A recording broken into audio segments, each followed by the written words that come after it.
I'd like to start this off by, talking about Utah. A very, very good team. Quinn's an excellent coach. They got a bright future. They did a heck of a job putting that group together and playing the right way throughout most of the year. And, the fight and challenge that they gave us was good. A lot of respect for them on the floor and off the floor, and we wish them nothing but the best. Good people, too. I thought, during the game, there was a lot of ebb and flow. We went on a run. We talked about getting off to a good start. Our guys did that, but maybe I should have said we should get off to a good start and keep playing that way. That's the part I might have left out. And Utah fought, they clawed. Next thing you know, it's a ball game. The young fella, Dante Exum, came in and had a heck of a game for those guys.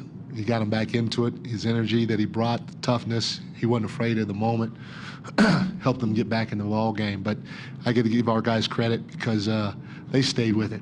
Every time Utah went on a little run and cut it to 5 or 10 or 7 or whatever it was, our guys responded. And, I threw a lot of different bodies out there throughout the course of the game, even when the game was still undecided, and all of our guys stepped up. You credit it to something that we talk about all the time is we had 11 turnovers. Steve always says, win the possession game, win the possession game, win the possession game. And if we can do that, good things are going to happen. 28 assists. Steph was Steph. We fed off of him, fed off of his presence. I tell you, Draymond was terrific. And yes, he had a triple-double. And that should definitely be celebrated because that was hard-earned tonight. But I thought Draymond was terrific when Utah made a run and we kind of dropped their shoulders a little bit and we were slow getting the ball out of bounds and bringing the ball up the floor. Draymond's pace was unbelievable. He forced our entire team to keep pushing the ball no matter what the score was, no matter what type of run Utah went on, no matter if it was a made or a missed basket. Draymond forced one of our guys to get the ball in bounds, and he pushed it almost every single time he had an opportunity to. And that was something that Steve wanted me to relay to the team was pace, pace, pace, pace, make or miss. And Draymond was terrific in that area. He took it to heart. And the last guy I'd like to point out, because it may not show in many statistical categories, but is Sean Livingston. I thought Sean was fantastic for us. He was a steady hand throughout the course of the night. And I mean, he played, although he only played 17 minutes, those 17 minutes were huge. And I'm not a huge plus or minus guy, but the plus 28 definitely stands out. And he did a lot of good things that may not show up in the stat sheet. So good win. We found a way to defend, took care of the ball, scored enough points and got the win. Sean Coon, Sports Exchange. Coach, looking at the first quarter, what did you feel like you did most effectively defensively to limit the Jazz? They only shot 24% from the field, only had 17 points.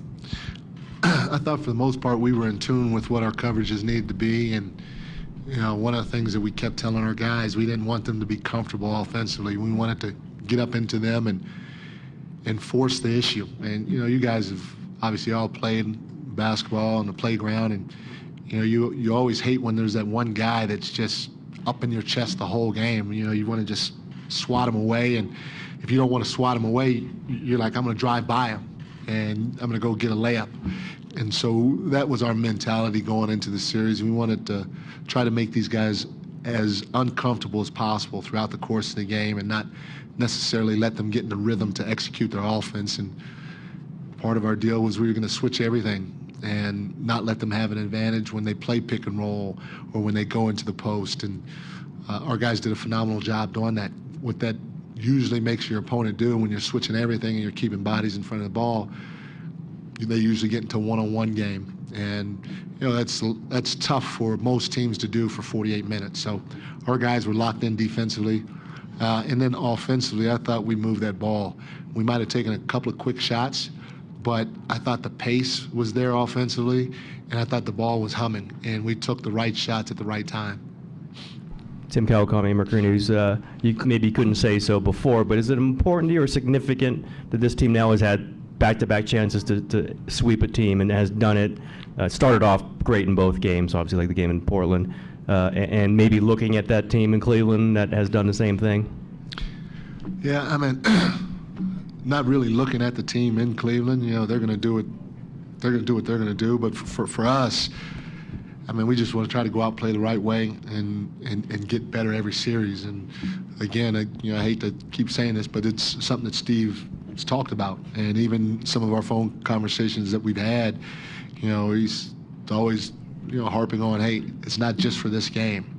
It's for the long term. We got to get better. We got to do things the right way. And so for us, we feel if we do things the right way, Tim, that we're going to win most ball games. And so for us to go out and play the right way, get a sweep, gives us a few extra days off right here, and then we'll get ready for our next opponent. But we don't really care what anybody else out there does. Kareem Copeland, AP. What have you been most impressed by during this 8-game streak? One of the things is winning the possession game. I think our turnovers have been great, and again, we've been preaching to our guys the entire year. If we can win that with the way we shoot, the way we score, with our pace, the way we defend, we're going to have a chance to win a lot of games. And so, you got a lot of teams come playoff time where they hold and grab you. It's a little bit more physical, and they don't call fouls as much. So. Turnovers can happen if you're not strong with the basketball, and our guys have done a fantastic job of taking care of it. Hey, Mike. Phil Barber, Santa Rosa Press Democrat. There was a moment in the game when Curry didn't get out on a three-pointer, and Durant had a few words with him as they were coming to the bench. Steph looked a little frustrated. Not that it was a big deal, but describe the atmosphere on a team where one MVP can chirp a little at another MVP, and it seems to work instead of hurt the team. When you get to this point in the year, and I've been fortunate to be at this point in the year with other teams too, I've always experienced that you have to have a team that has ownership of what they're doing. Not only do they need to have ownership of what they're doing, but they can't be afraid to police one another.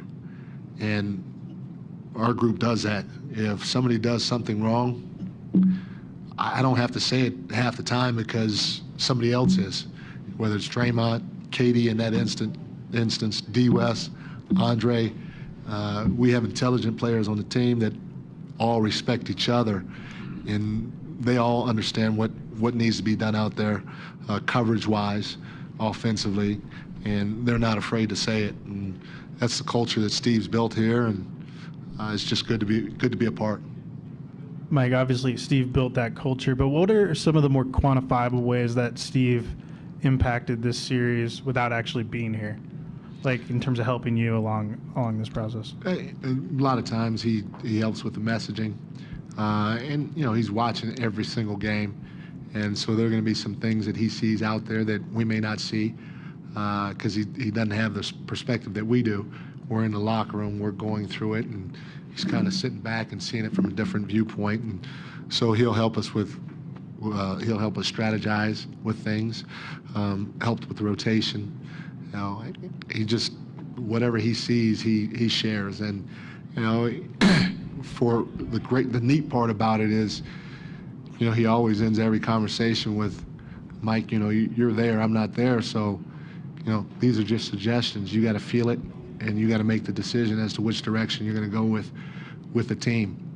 And I couldn't ask for anything better, because he's a great sounding board. He's got great advice, and a lot of times we use his messaging, but sometimes if we don't feel like it fits as a group, we may go a different direction with it.